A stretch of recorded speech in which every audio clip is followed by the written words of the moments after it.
Vie de sainte Marguerite Marie par elle-même, suite. Mais il ne voulait pas diminuer ma sensibilité, ni mes grandes répugnances, tant pour honorer celle qu'il avait bien voulu ressentir au jardin des Oliviers, que pour me fournir des matières de victoire et d'humiliation. Mais hélas, je ne suis pas fidèle et je tombe souvent. À quoi quelquefois il semblait prendre plaisir, tant pour confondre mon orgueil que pour m'établir dans la défiance de moi-même, voyant que sans lui, je ne pouvais faire que le mal, et faire de continuelles chutes sans pouvoir m'en relever. Et alors ce souverain bien de mon âme venait à mon secours, et comme un bon père me tendait les bras de son amour en me disant « Tu connais donc bien que tu ne peux rien sans moi ». Ce qui me faisait fondre de reconnaissance envers son amoureuse bonté, laquelle me faisait fondre en larmes de voir qu'il ne se vengeait pas de mes péchés et continuelles infidélités que par des excès d'amour par lesquels il semblait combattre mes ingratitudes, lesquelles il exposait quelquefois devant mes yeux, avec la multitude de ses grâces, en me mettant dans l'impuissance de lui parler que par mes larmes, souffrant alors plus que je ne peux dire. C'est ainsi que ce divin amour se jouait de son indigne esclave.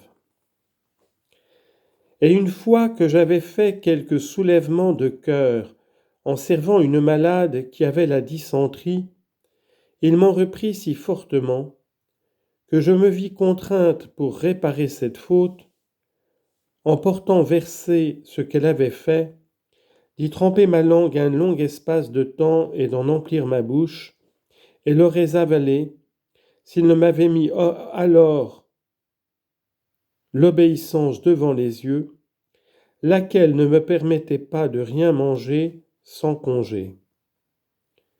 Après cela, il me dit « Tu es bien folle de faire cela. » « Ô Monseigneur, lui dis-je, je le fais pour vous plaire et pour gagner votre divin cœur, et j'espère que vous ne me le refuserez pas. Mais vous, Monseigneur, que n'avez-vous pas fait pour vous gagner celui des hommes? Et cependant il vous le refuse et vous en chasse bien souvent. Il est vrai, ma fille, que mon amour m'a fait tout sacrifier pour eux, sans qu'ils me rendent de retour, mais je veux que tu supplées par les mérites de mon cœur à leur ingratitude.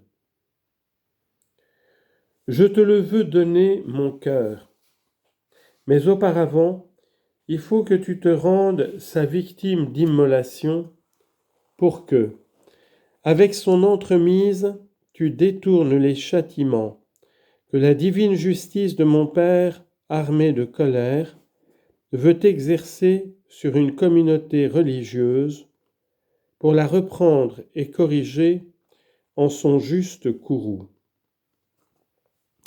Et me la faisant voir à la même heure, avec les défauts particuliers qui l'avaient irrité, et tout ce qu'il me fallait souffrir pour apaiser sa juste colère, ce fut alors que tout en frémit en moi, et n'eut pas le courage de me sacrifier. Mais je dis que n'étant pas à moi, je ne pouvais le faire sans le consentement de l'obéissance. Mais la crainte que j'avais qu'on me le fît faire me fit négligemment de le dire. Mais il me poursuivait sans cesse et ne me donnait pas de repos. Je me fondais en larmes, et me voyant enfin contrainte de le dire à ma supérieure, laquelle, voyant ma peine, me dit de me sacrifier à tout ce qu'il désirait de moi, sans réserve. Mais, mon Dieu, ce fut alors que ma peine se redoubla encore plus fort, car je n'avais pas le courage de dire oui, et je résistais toujours. Mais la veille de la présentation, Cette divine justice me parut armée d'une manière si terrible que j'en demeurai tout hors de moi.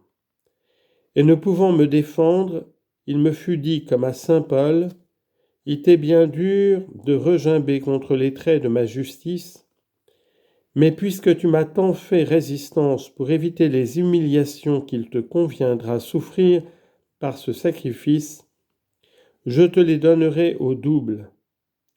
Car je ne te demandais qu'un sacrifice secret, et maintenant je le veux public, et d'une manière et dans un temps hors de tout raisonnement humain, et accompagné de circonstances si humiliantes qu'elles te seront un sujet de confusion pour le reste de ta vie et dans toi-même et devant les créatures, pour te faire comprendre ce que c'est que de résister à Dieu.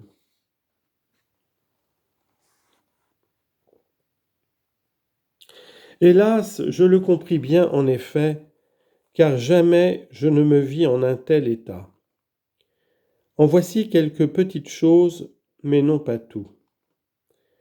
Après donc l'oraison du soir, je ne pus sortir avec les autres, et je demeurai au cœur jusqu'au dernier coup du souper, dans les pleurs et gémissements continuels. Et je m'en allais faire collation, car c'était la veille de la présentation, et m'étant traîné à vive force à la communauté, je m'y trouvais si fortement pressé de faire ce sacrifice tout haut, en la manière que Dieu me faisait connaître le vouloir de moi, que je fus contrainte de sortir pour aller trouver ma supérieure, qui était malade alors.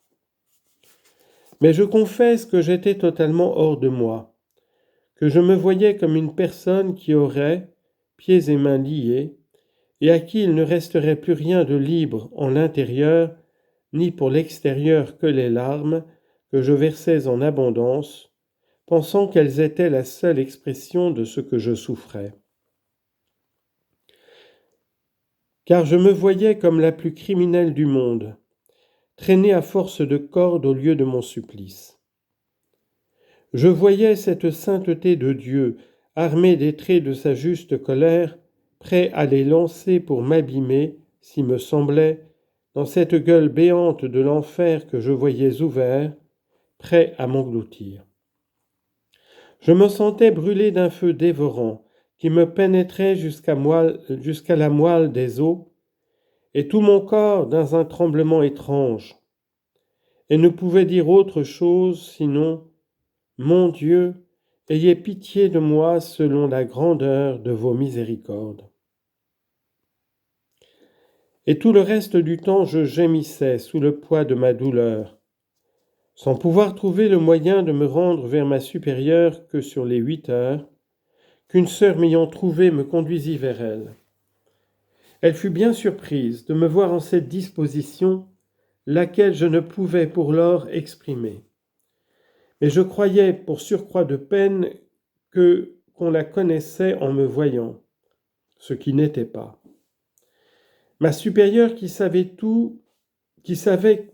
qu'il n'y avait que la seule obéissance, qui avait tout pouvoir sur cet esprit qui me tenait en cet état, m'ordonna de lui dire ma peine.